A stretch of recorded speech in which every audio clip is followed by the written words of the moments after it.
আজকে বাংলাদেশের প্রতিটি গ্রামে,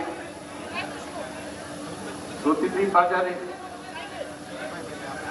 প্রতিটি গঞ্জে, প্রতিটি শহরে ঈদের জামাত অনুষ্ঠিত হচ্ছে।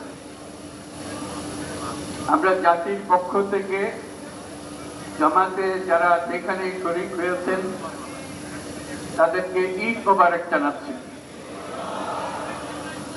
একটু জোরে বলেন, তারা যেন সবাই শুনতে পারে।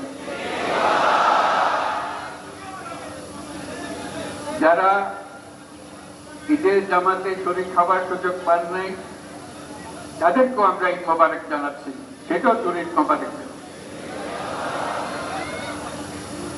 আমাদের মা বোনেরা, মহিলারা যারা ঘরে আছেন তাদেরকেও আমরা জাতির পক্ষ